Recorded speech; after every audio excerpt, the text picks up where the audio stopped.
Good afternoon. I am Seneca County Sheriff Timothy Thompson. I want to thank everyone for being here today. We understand the significance of this tragedy and the importance of providing this community with answers. At this time, we are going to provide you with the events of yesterday and do our best to answer any questions that you may have. On January 21st, 2025, at about 5:46 p.m., the Seneca County 911 Center received a call of an apartment fire above the Big M in the village of Ovid.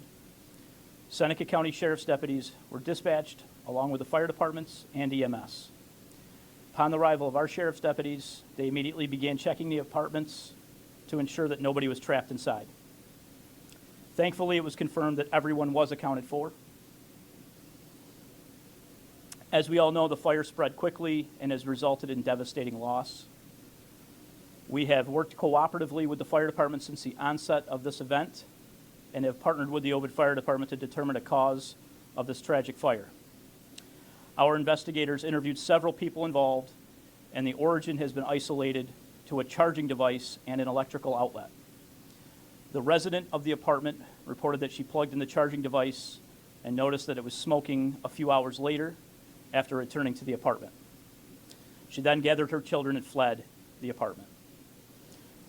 Although this fire was horrific, I am happy to report that there were only minor injuries involved. Sadly, we have had 15 to 20 people displaced from the homes, and the American Red Cross was on site last evening to provide services. We have also seen a huge response in donations and gifts to get people through these difficult times. To those that lost their homes, businesses, and jobs, the men and women of the Seneca County Sheriff's Office stand with you. Our thoughts are with you, and we are very sorry for your losses.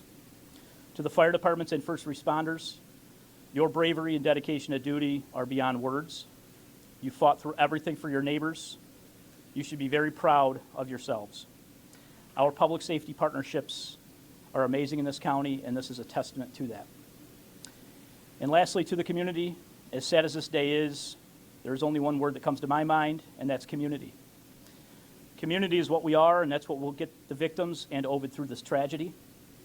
We are a great county, and I am moved by the immediate outpouring of support for all those in need. It is truly a team effort.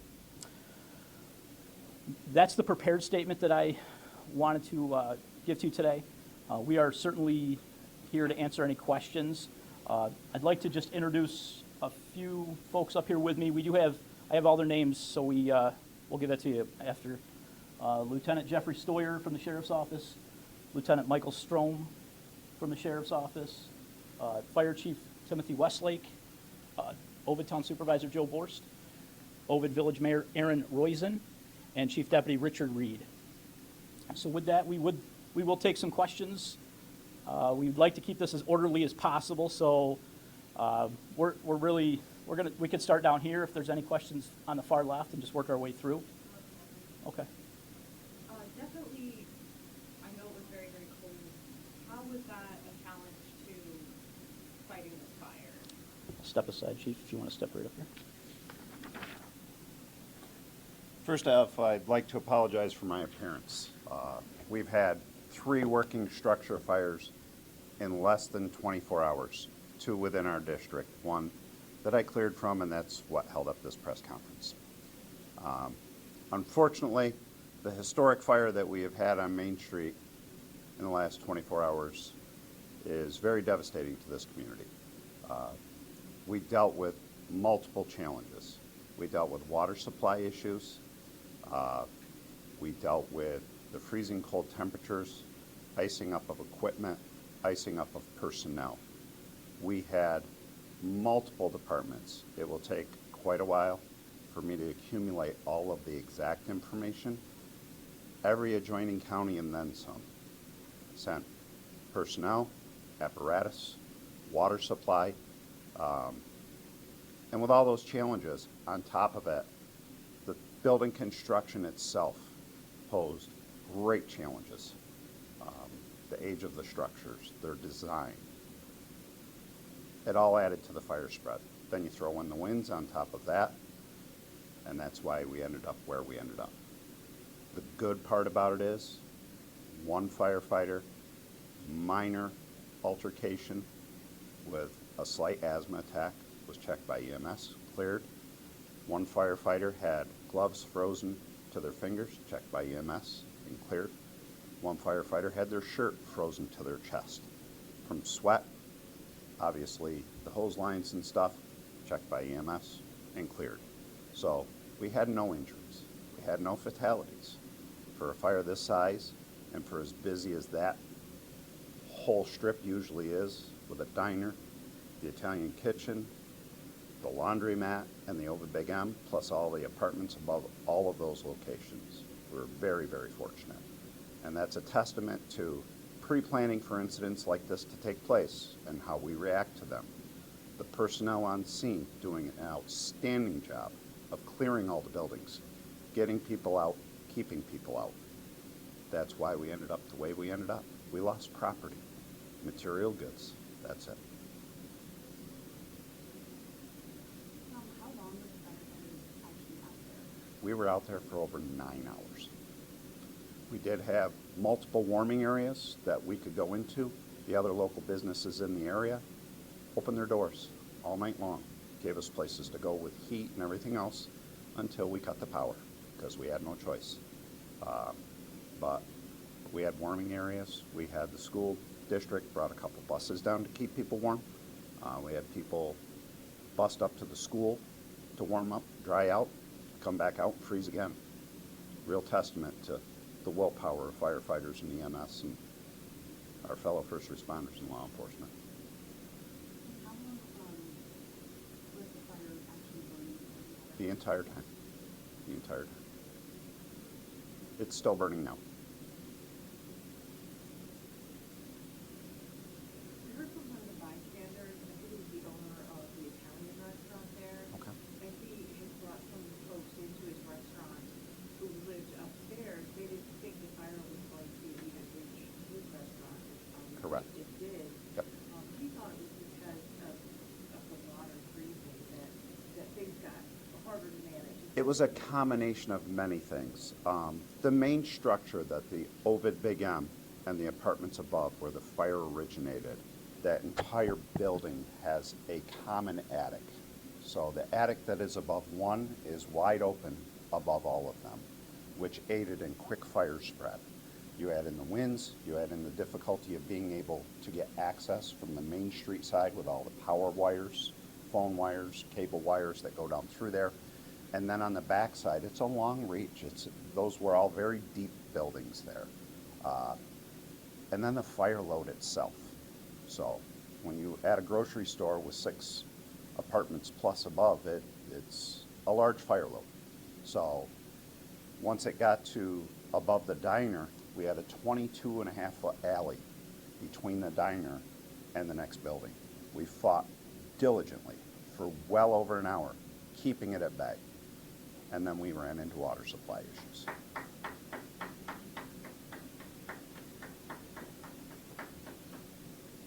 just following up on that, how fast was that water freezing and really causing an issue? Instantly. The mist from the water lines, as soon as it would hit our gear, the equipment, it would freeze instantly. We had several trucks that were freezing up, tankers that could not open their valves to refill or to dump, and then they're out of service. We have to try to find a place to thaw them out, get another one coming, and within 10 minutes we had over 30 water supply apparatus coming to the fire.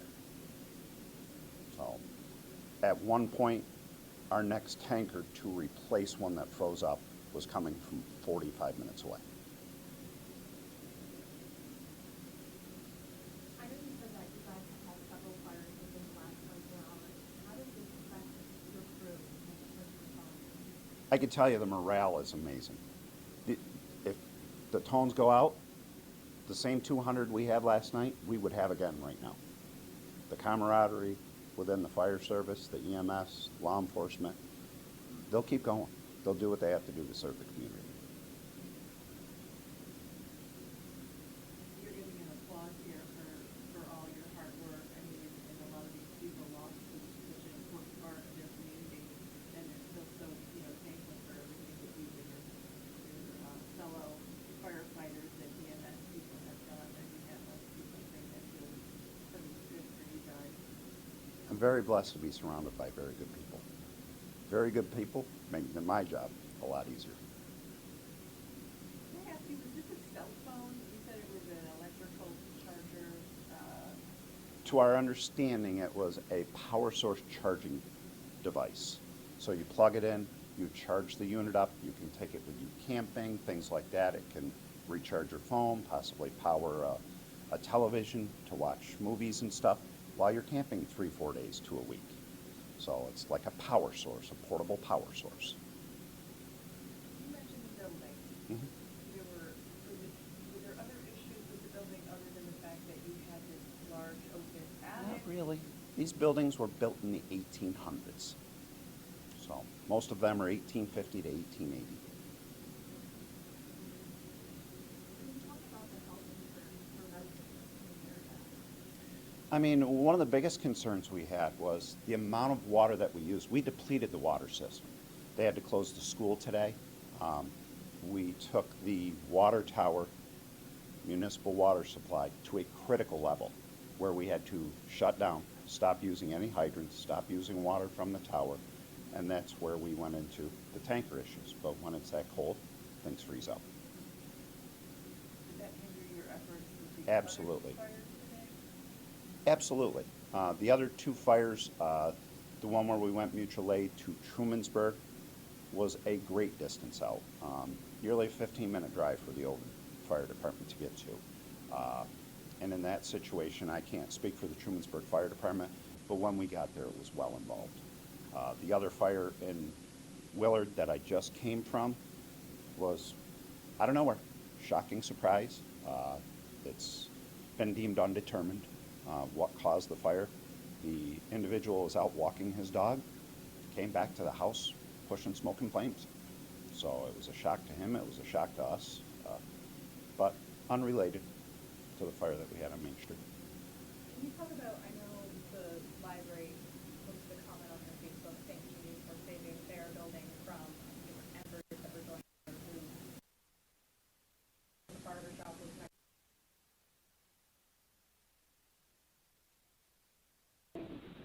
So the old barber shop with the apartments was not quite a detached structure, but there was a good gap between that and the other structure.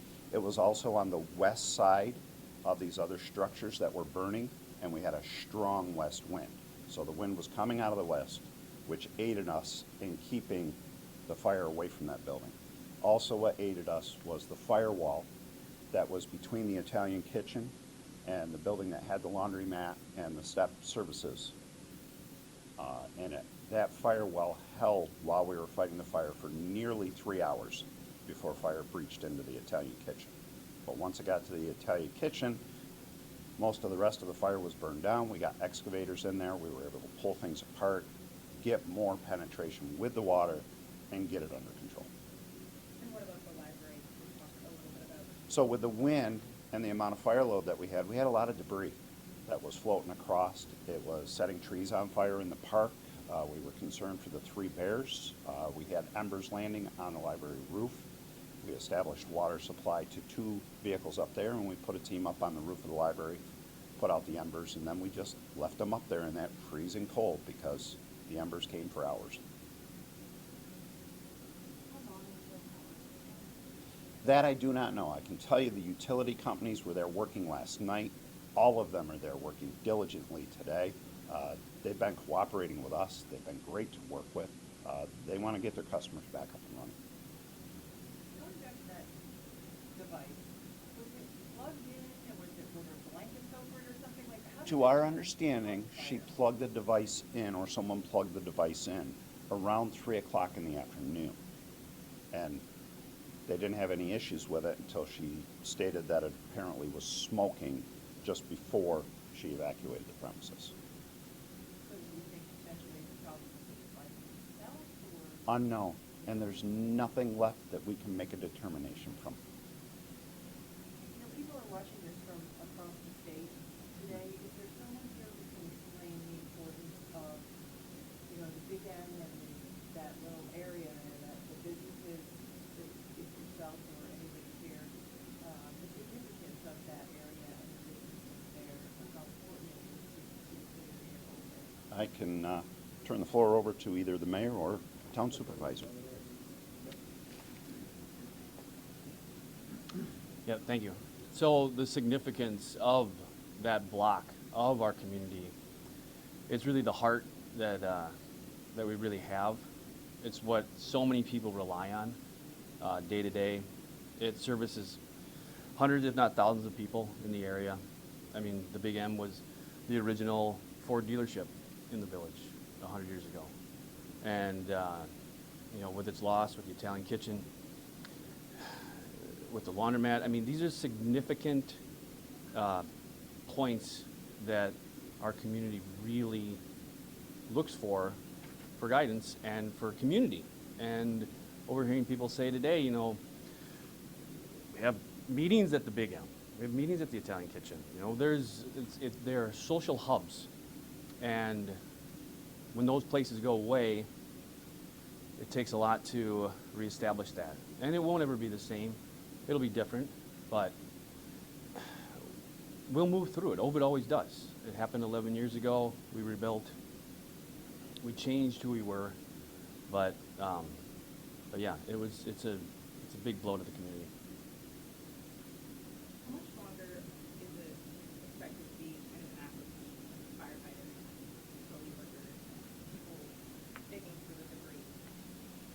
So at this time, we've had ongoing operations dealing with hot spots and the debris piles from all of the structures. We're using excavators, water supply still in this changing environment of lovely weather that we have. We've been constantly rotating the crews out through members throughout our community again, throughout our county. Some agencies from adjoining counties have been assisting us. We've been offered assistance from farther away if we need it. But we have to finish putting the fire out before we can even discuss how do we get rid of this. So that could take today. That could take the next 3 days. There's a lot of debris there. Once the fire is taken care of, I'm imagining somewhere in the next 3 days to a week, during which time we have to keep that main. And that's a state highway. So there is a point of, let's hurry up and get this done. I have a question on Ron. Is there any help coming from the state for the affected people, jobs? So we have a huge outpour from the community that is assisting. We have not been able to at any time so far, because it's such a short window that we've been in and because of the other things that have been going on, to have any outreach, to make contact points, to get in touch with people, to see what we can do to help this community. And then there, when we do, that's something that also takes time. Mhm. Yes. And also jobs. Yes. Yes, sir.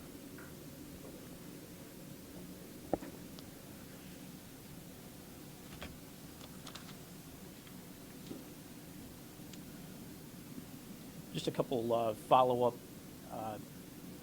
The outpouring from this community was, it's hard to put it in words on how many organizations came out to help last night and came out to help today. I want to commend the Seneca County 911 Center for their work last night to organize and keep this, keep it with all the fire departments involved, to just keep things remotely organized is a feat. We had an outpouring from the United Way of Seneca County.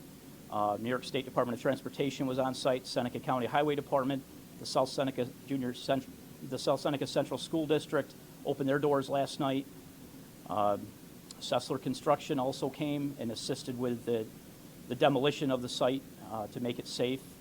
And I know that I'm forgetting many other organizations, but those, just to name a few, on what it looked like last night and how many organizations came together for the common goal. So on behalf of the Sheriff's Office and the first responders, I just want to thank those organizations. With that, if there's any other questions, we'll take them. If not, I just want to say thank you to all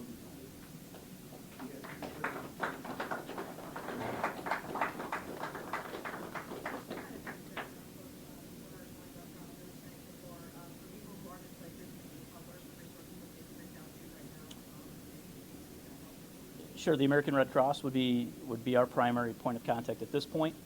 And as this continues to evolve, there may be other alternatives put in place, but right now that's our primary. And what about, I know the fire department has said on their Facebook that they would put more information in about resources for people, and there's been, it looks like maybe donation drives or things like that. Is there, I know sometimes in the wake of tragedies, sometimes there's people that claim to be doing things and aren't. Is there any suggestion of a place to go for the donations or resources? I know there was a grocery store open. Any things like that? The one that's popping up in my mind right away is the United Way of Seneca County is active on their Facebook right now, seeking donations, and I have seen other fire departments doing some quick monetary drives. Like I said, as this continues to evolve, I think more resources will be put out there, and we're less than 24 hours from when this happened.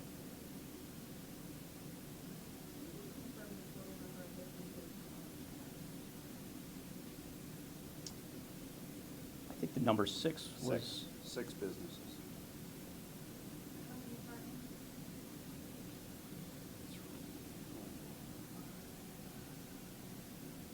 11.